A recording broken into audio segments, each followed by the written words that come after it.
வேலூர் அருகே எரிவாயு தகன மேடையில் சடலங்களை எரிப்பதில் நடைபெற்றுள்ள முறைகேடு கடும் அதிர்ச்சியை ஏற்படுத்தியுள்ளது.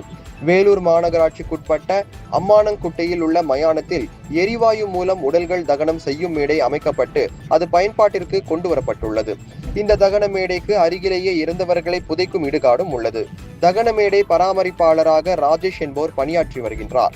இந்நிலையில் வேலூர் கொசப்பேட்டையை சேர்ந்த சிந்து என்பவரின் உடலை எரிக்க அவரது உறவினர்கள் எரிவாயு தகன மேடைக்கு கொண்டு வந்து ஒப்படைத்து எரிப்பதற்கான கட்டணத்தையும் செலுத்தியுள்ளனர். ஆனால் உள்ளே வாங்கி வைக்கப்பட்ட சடலம் எரிக்கப்பட்டதாக தெரியவில்லை. தகன மேடையில் கூண்டிலிருந்து புகை வராததால் சந்தேகமடைந்த உறவினர்கள் இது குறித்து அங்கிருந்த ஊழியர்களிடம் கேட்டபோது அவர்கள் உரிய பதில் அளிக்கவில்லை. ஆத்திரமடைந்த உறவினர்கள் ராஜேஷ் உள்ளிட்ட ஊழியர்களிடம் கடும் வாக்குவாதத்தில் ஈடுபட்டனர். இதனால் கடுமையாக தாக்கினர்.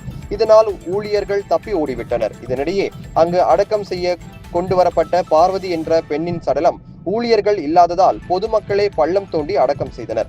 இச்சம்பவத்தை அடுத்து அங்கு போலீசார் பாதுகாப்பு பணியில் ஈடுபடுத்தப்பட்டனர். மேலும் மாநகராட்சி அதிகாரி முருகன் நேரில் வந்து விசாரணை மேற்கொண்டார். இந்நிலையில் சிந்துவின் உடலை உறவினர்கள் விறகு வாங்கி வந்து எரித்தனர். சுடுகாட்டில் நடைபெற்றுள்ள இந்த முறைகேடு பொதுமக்களிடையே அதிர்ச்சியையும் பரபரப்பையும் ஏற்படுத்தியுள்ளது.